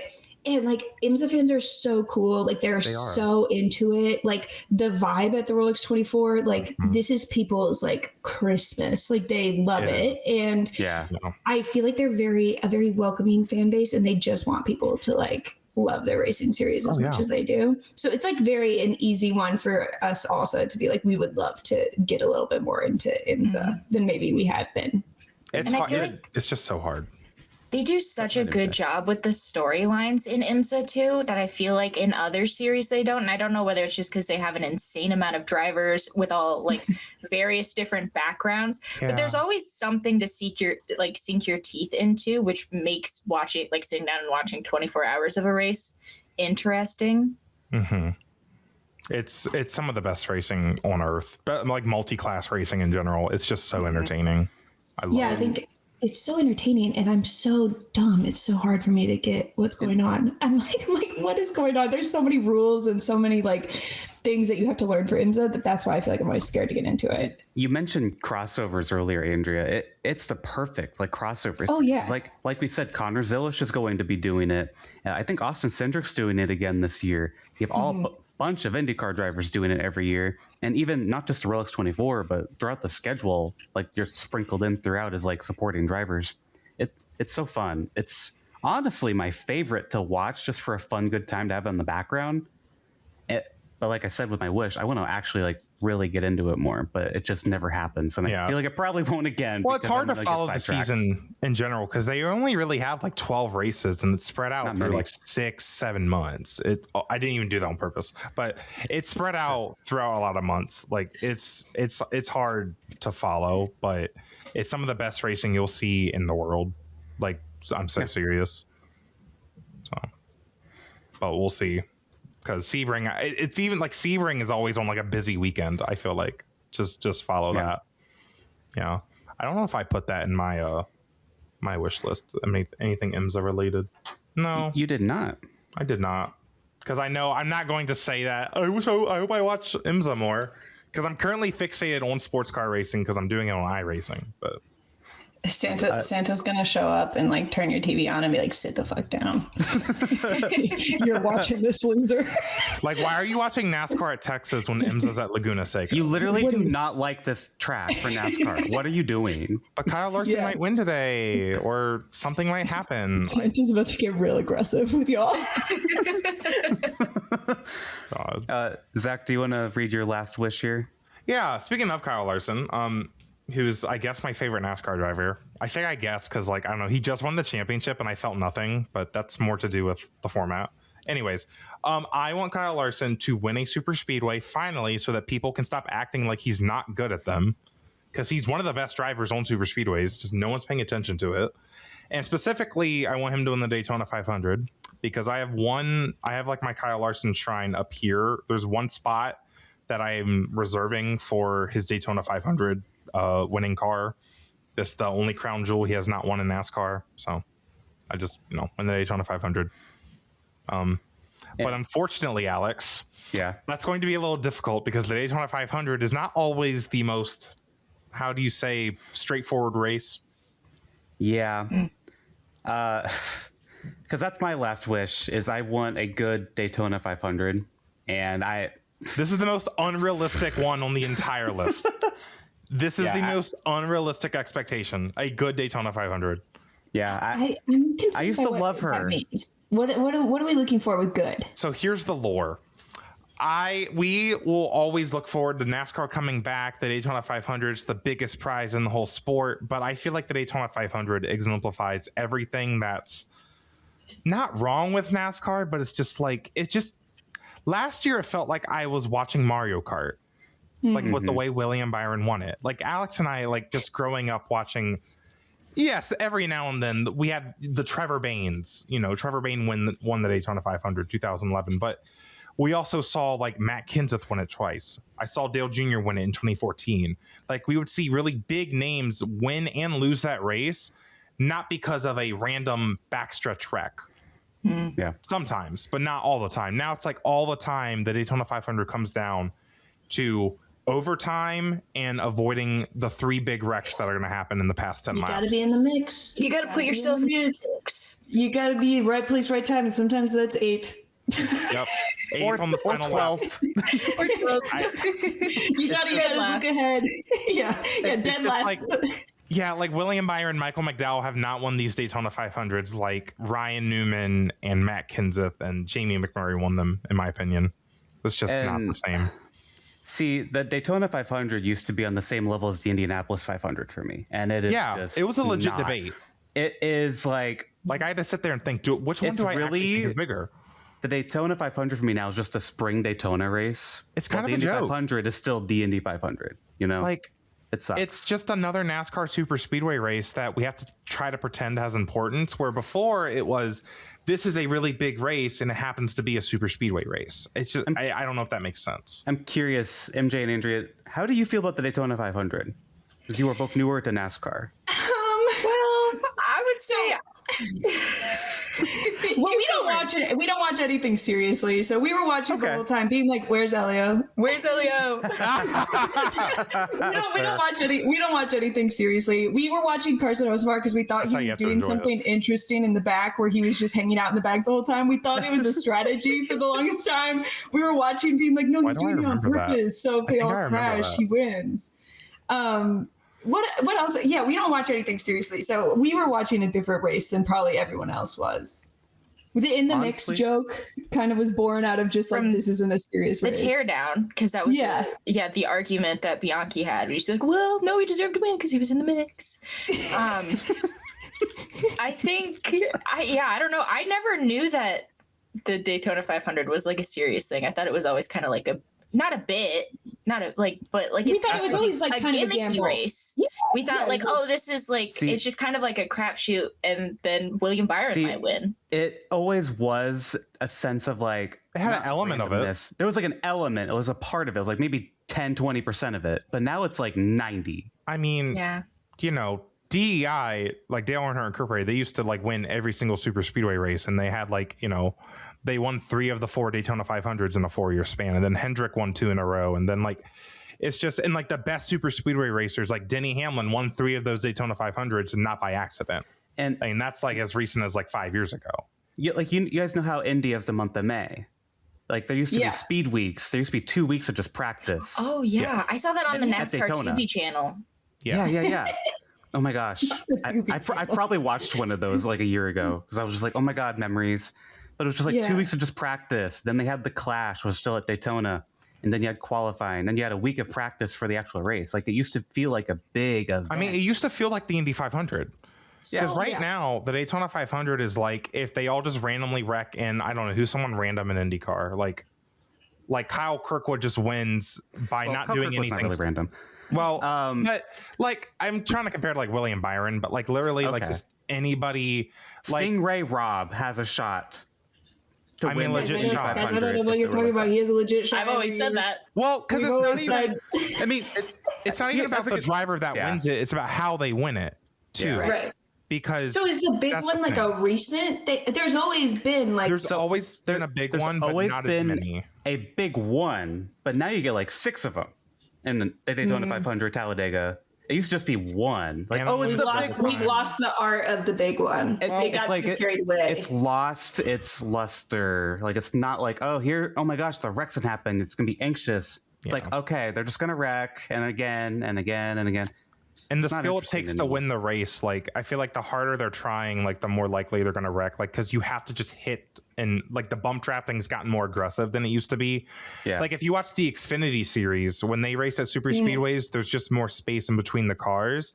You see Austin Hill win all of the super speedway races because he can show his skill and his car is fast enough to hold the track position. It's just, I don't know. It's a lot to get into just with like. Daytona 500, and I don't want to sit here and mansplain because now I feel like I'm mansplaining. No, I mean, no, we actually didn't know.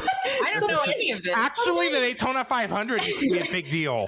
Sometimes women don't know things, not often, but sometimes. I don't know things a lot, and then I pretend I do, as Alex has experience with. I will say, like, I feel like we weren't watching seriously a little bit, so like we could find fun in the that's how you have to do it. Yeah, but like that is definitely something that, again, it's like because we're new here, we have the joy of doing that. You know what I mean? We have the joy of being like, haha, it's a little funny. Yeah.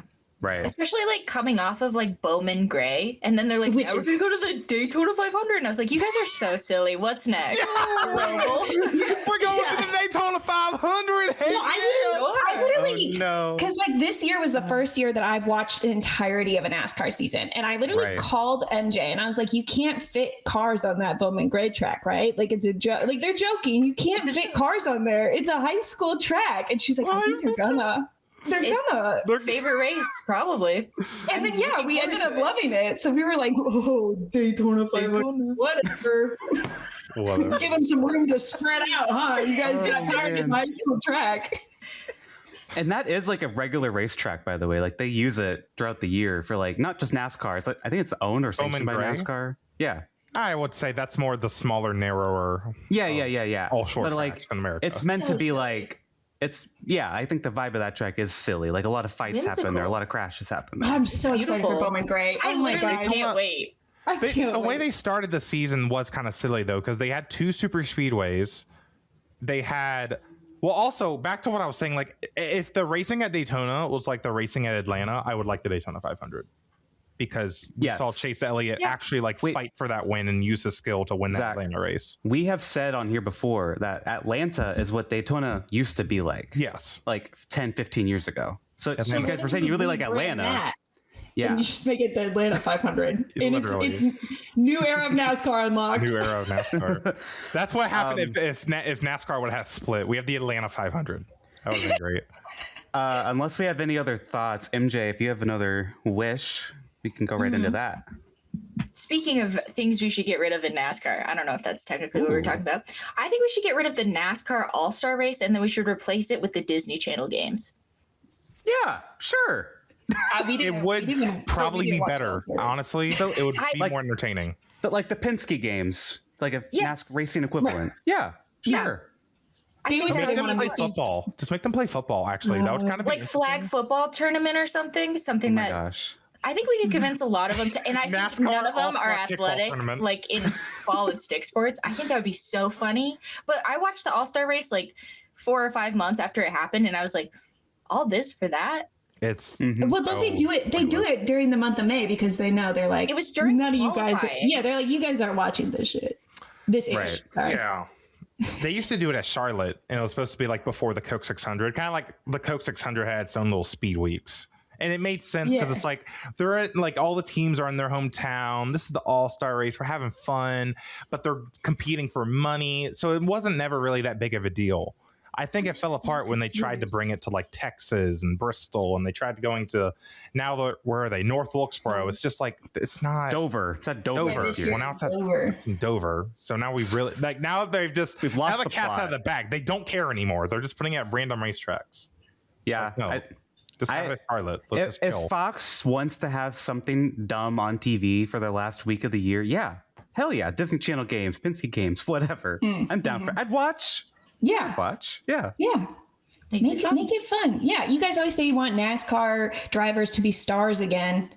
I need to see some star potential in the Disney Channel games-esque sort of fun. Honestly, just like rain delay coverage, but it's not a rain delay. They're just yapping to all of them. Like when Marty Snyder went into either Denny or Larson's motorhome and they were playing a game. And Larson's like, is that an Asian joke? Like stuff like that. Yes. they need Kyle Larson and Denny Hamlin's like little friendship. So cute. Yeah, they need to do something fun. I like that idea, MJ. That's good. Yeah, I can say that because I didn't even watch the All-Star race. I've never watched it. I was too confused. What were we voting for? What was that voting thing happening? Do you remember? Yeah, people were voting for something. There was the fan vote. A driver who is not in the race, you can vote a driver into the race if they don't make it in through the qualifier race. Because like you're only eligible for the All-Star race if you win a race in the previous previous 36 races. Then you're in the All-Star race. I've never liked it, even as a kid. They should do a kickball. I thought it was like it had aura when I was a kid, but they should do a kickball tournament and the top 4 in points like pick their teams. Could you imagine the drama? Oh my God, that's drama. Yeah, I think a lot of them play pickleball or something. Like maybe we could get them a sport that they think they're good at. That could be funny. There's always a kickball tournament that I think Corey LaJoy runs it. We tried to watch it. We watched it, and it's there was like one rule that we were really caught up on. You have to have a woman. Well, you have to have a woman, and then also it count as 2 points for women. I was like, this is random. I mean, women can play kickball. I mean, okay. Seems random. No, I love that, MJ. That's good. Yeah, I like that. Andrea, what's another one you have? Okay, I'm like looking. I have 4 left. Okay, I would like to see a Carson Hocevar win this year. Ooh. And I know Carson Hocevar is a controversial figure, and I'm okay with people being upset with me on my wish for this. But I have really grown to enjoy him as like a younger talent. I think it would be exciting to see the amount of times he came so close this year. It'd be exciting to see what that payoff would look for him. He's such a fan of NASCAR. I think like winning for him like would be a very good storyline and a very emotional moment. I also have come to love him in the YouTube series. I've been watching that Rising series that they did. And I mean, he's just a good like Midwestern talent, young dude. And I think I enjoy that he's controversial as well, because I think if he won, it would not be in a non-controversial way. So I think it would be kind of entertaining to see what would stir up from that. And I think he can handle the controversy very, like, he doesn't care. It doesn't really faze him. And I, again, as we were talking earlier, I love like the cold-hearted, like, I don't make friends on the track sort of vibe. I like that. Yeah. I mean, they win championships. Logano, Verstappen, they win championships. My thing with Hocevar is I think this season we have seen him mature. I don't know if it's obvious to everybody, but I think we've seen him mature off the track with like comments he's made and the consequences of that. Plus like his little feud with Stenhouse and his little summer slump after he was running really good in the early summer. I think he's learned a lot this year. He's only going to be better this year. I think it's realistic he can get that first win.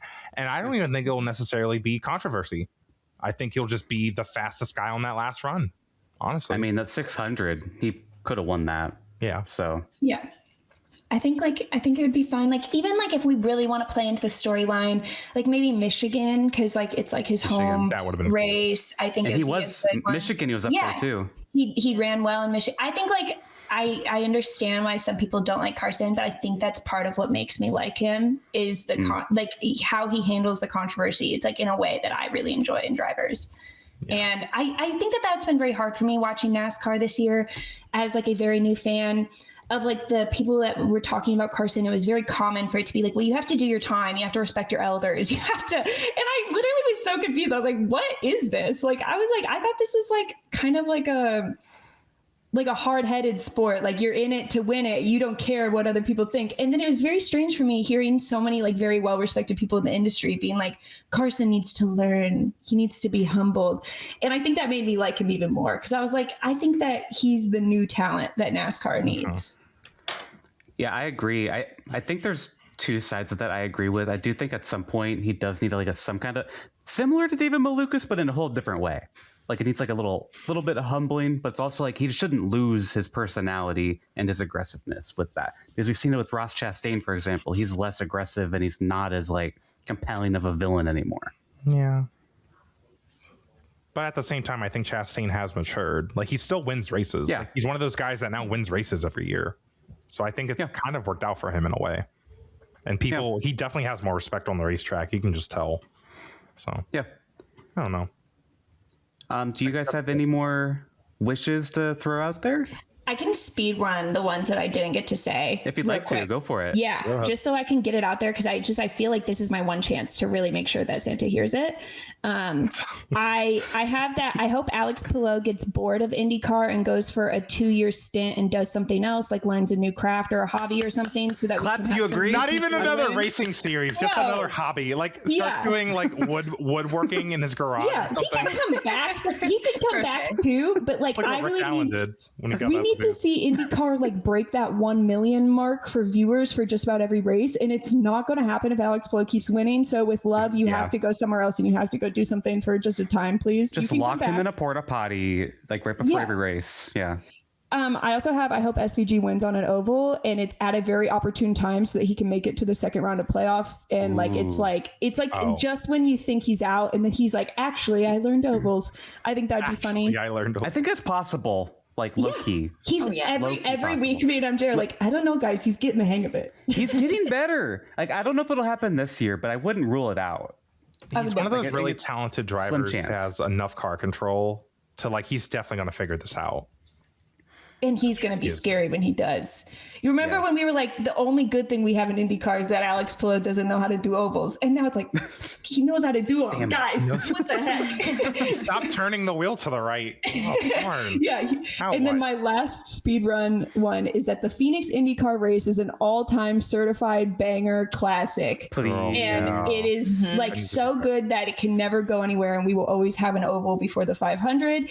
And that like a bunch of NASCAR converts come to IndyCar and be like, you know what, that was kind of an all-time banger classic. I loved that race you guys did there. I would love that to happen. It needs to be the new Spring Texas like IndyCar race. Yeah, like it needs to be the new version of that. I wish it was at night like it used to be when it was on the schedule previously. but I'm just glad it's back. Well, you can wish for that next year when it's an all-time certified banger classic. And then they can get anytime they want. Happen. Yeah, exactly. They get the Sunday spot. NASCAR gets kicked to Saturday. Please. Yeah, NASCAR's on FS1 on a Saturday at noon. Right. Yeah. Exactly. Yeah. No, like, duh. Okay. I don't know. Sorry to speed run. I don't know if MJ wants to speed run because I'm sure hers are like insane. Do you have more, MJ? Mine are weird. The only one that's not weird that I will say is I really want them IndyCar or Santa. Will you please bring back the Iowa IndyCar race? Sorry, sponsorship was so bad, and they forgot to tell us about it on the radios until the week before. I promise we won't. And then they charged like too much money for tickets or something. Lapsdown will sponsor it. We'll make money by then. The Lapsdown Corn 6000 or whatever. Yeah, we'll keep the corn in it just for like good time's sake. Iowa was so iconic, though. It was. Maybe we're just Joseph fans or biased. I don't think the doubleheader. It did not need to have 2 races. Oh, absolutely not. And the timing. Yeah. Like just less is more. Less is more. Let's just have one really solid race. Yeah. Rest in peace, Iowa. May you come back one day. Yeah. I love that NASCAR was like, that's mine actually. I'm taking that back. And then you didn't want Iowa pushed out. Like IndyCar kept her alive, but okay. It's like the kid in like preschool or daycare that like literally is just taking toys from other kids, not because they want to play with it, just because that kid has a toy and like, nope, that's mine. Oh, nope, that's mine now. It's a power flex. All the NASCAR fans complained about the Iowa race, and I was like, so if you guys don't want it, why can't we have it? Because we were having a good time. No one wanted Iowa on the NASCAR schedule. Short tracks are not good right now. No one asked for Iowa. It was so random. And nobody wanted it on the IndyCar schedule, to be honest, either. But then they all rued the day when it was actually a good time. And they were like, darn, we should have appreciated it while we had her. I definitely wanted it on IndyCar. Like, we needed ovals so just bad. At least one. They didn't need the second one. Even with Zack, when we went to was it the first or second one? Whenever Gwen Stefani performed. I think that was the first doubleheader they did. Like, it was so hot. But also, like, I would have been satisfied with just a one day, honestly. Yeah. Like, it did not need to be 2 days. It does not need to be 2 days. It's too much. I was ready to just go home after the one. I was happy. Joseph 100%. Won. The second day, Joseph crashed. So that's not why. You should have quit while you were ahead. Yeah, for real. We did not need to see the second day. And then he passed out that night too, by the way. Anyway. Yeah. Double headers are just, they're over. That's not, I don't like F1 sprint races either. Gwen Stefani was good at 11 in the morning in the Iowa sun. Isn't that so funny? In a cornfield in Newton, Iowa, it's like, I'm going to go see Gwen Stefani and then I'm going to see some race cars. It's like, no. Hell yeah. So random. That's our as it was intended. Any more wishes for Santa? New Year's resolutions? Kill F1 sprint races. They're stupid. Ooh. It's same idea as the double header. It's just like, I don't need to see racing today. Saturdays are where I'm trying to get stuff done. For one, I'm trying to get stuff done on Saturday so I can watch racing all day Sunday. I think it'd be fun if F1 adopted the NASCAR technique, which is just like, you guys don't need practice, right? You guys are good. Like, I think that's basically so what funny. they're kind of doing. It's like they made sprint races because they were like, nobody wants to watch these practices. And so part of me, I'm like, well, then just cut them because that's way funnier. Like, to just be like, you guys don't need them. We don't need to know how these tires work. If you're a rookie, sorry, should have done some. Not my problem. Yeah, sorry, you'll figure it out. I don't. Yeah, you have 50 laps on Sunday to figure it out. Like, I don't know why you need practice. Like, this is your practice for next year. You'll learn the hard way. I don't care that you'll be fired like next weekend if you don't finish top 10, Liam Lawson. But sorry, you're not getting practice. Like, whatever. Liam Lawson should come to NASCAR, by the way. 100%. I think he's not thriving in F1 because it's just the wrong series for him. He wants to be American so bad. He wants to be American so bad. Dude, Ford Racing, like, they do a lot of like promotional stuff with him. With like, they put him in like these drift Mustangs or something, and they just let him loose. Like, it's so fun to watch. Like, he's literally American. Like, just put him, like, get him over here. Yeah, I think SVG could really change him for the better. Yeah, he can fix him. Yeah, he'd be fun to do the Indy 500. He'd be a cool one to do the Indy 500 even. Just get an IndyCar or SVG NASCAR. Or Liam Lawson? Both. Liam Lawson, but why not both? Okay. Why not both? SVG. I don't want SVG in the Indy 500. No. His Why? baldness is I'm going to scared. distract everyone. It's gonna blind the competition. That's how we defeat Alex Pillow. We need a bald man in there. That's why Tony Kanaan left before Pillow was there. What do you think Joey Logano's doing this offseason? He's like, this is what's going to give me the edge. Those hair implants were weighing me down, dude. I can't. Is he actually going to show up to Daytona, or Bowman Gray actually bald? Because I'm not. He posted a picture today or yesterday, and I saw it on Instagram, and he's still bald. I was like, I thought this was a phase. We're still Maybe bald. she's just letting it breathe during the His winter. problem is that he didn't do what Pierre Gasly did. He needs to force his teammates to shave their head too. Right. Like out of salt. Yeah, you know what I mean? Like he needs to humble the rest of the Ryan Penske Blaney team. would be hot with a shaved head, actually. I don't want Blaney. Ryan Let me think Blaney about would it. be hot. Hey, let me Not think bald, about it. but a buzz. Can he keep the beard? Can he keep the beard? No, Right, yeah, with that's the beard. important. That's what I'm saying. That's what I'm Then that's imagining. fine. See, Cindric's already bald, basically. Yeah, that's what I'm saying. Like he needs to just do it where it's like they got to sit down with Ryan and be like, Okay. we got to do Okay. this for the betterment Kind of the of team. fine. Can I make a compromise? If bald means he's short hair Ryan Blaney at the end of the season instead of like homeless, I'm in. That's the thing, because I don't like what's going on at the end of the season. He needs what I call the Prince Charming cut, where it's like, you know, it's like the nice, like clean cut, like short hairstyle. Yeah. I always think it looks good. The Prince Charming cut. I'm a big Carlos Sainz fan, and I'm like, he's gonna win this weekend. He has the Prince Charming cut. When it gets too long, it's like, okay, what are we doing here? Yeah. You lumberjack cosplay, like please. His yearly haircut's coming up, so Well, I'm sure Roger's got it booked. Trust. Roger's got it booked. Yeah. Yeah, I think that's where Joey Logano went wrong. He's got to convince everybody to shave their head. Oh my gosh. I'm not ready for that. Like, I think it'd be a statement. I'm kind of excited for it. Yeah. Do you guys like Austin Cindric? We're big Austin do. Cindric fans. I like Austin. He's a dork, and I love dorks. So Yeah. Okay, cool. Yeah, that's good that we're on the same page here. yeah. He needs to like keep the facial hair and then wear glasses. And I'm just like, oh, God, yes. I love him. I love a race car driver in glasses. We have completely just like went like I love a race car driver in glasses. Guys, that's like Same. I used to have like a running like series. It was like things that race car drivers can do that endear me, and like the number one thing was wear glasses. I think it's just God. like. Yeah, it's just like number one. That's why I originally, when I first got into NASCAR, I kind of liked Joey Logano because I thought it was cute that he like wore glasses and then It he was. took them Yeah, off, do his little celebration. I'm like, oh, of course you got to take it off. An anime Yes. character. Who is Jacob Abel? I said at Indy 500 qualifying. No, he Oh, can yeah, see. yeah, yeah. He has glasses. He's going to be able to see, and that will make him go faster. We think that Jacob Abel just needs a different frames for his glasses, and we think he needs to adopt the tortoiseshell Austin Cindric look. Yes, And then he can come back to IndyCar. 100%. I was gonna put that as one of my wishes for you, MJ. Is I was like, Jacob Abel finds his way back to IndyCar, but then I was like, well, I don't wish that suffering on him, just to appease MJ. Right. No, that's fair. Speaking of Ryan Blaney, one of our Patreon comments from Brooke was, I wish for Ryan Blaney to win another crown jewel race or the championship with a satisfying NASCAR season overall. And I feel like it's been since like 2023 when he won like the Coke 600 and like his championship, obviously. Like Blaney hasn't really had those like big wins in a while. He had a Really in his whole career, he's kind of been missing a lot of big wins. Like no Daytona. He's been so close to Daytona 500. Yeah. He's going to have a breakout year one of these years once he has luck. And man, it's going to be like crazy. Like he could easily pop off a 10-year season. And Zach was calling me crazy for this all year. But I'm like, I'm telling you, he could literally win 10 races. Yeah.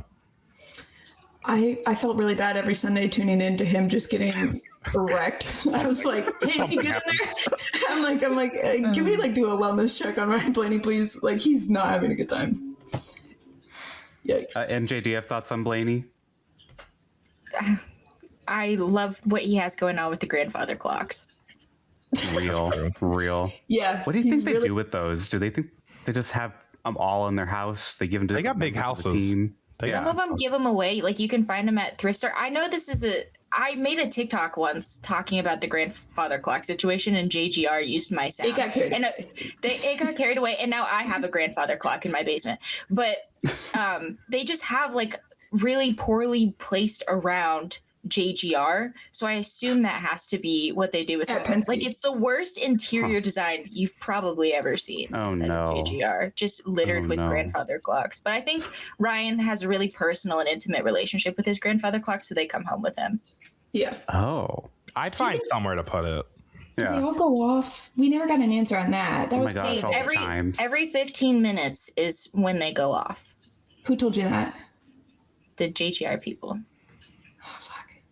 But it's not loud. Like, it's not loud. It's fine. It just lets me know. I feel like I would get more stuff done if I had a grandfather clock going off every 15 minutes. Yeah. It's like, oh, it's already time? Oh. Yeah. Any other thoughts before we wrap up the episode? No, I think I'm good. I got all my wishes. Yeah. I just want literally a better NASCAR points format, and I'm happy. Yeah. I'm chilling. Santa's being like, I can't do nothing for you, girl. That ain't my job. If Michael Jordan can change NASCAR, you can too, Santa. Get it together. Come on.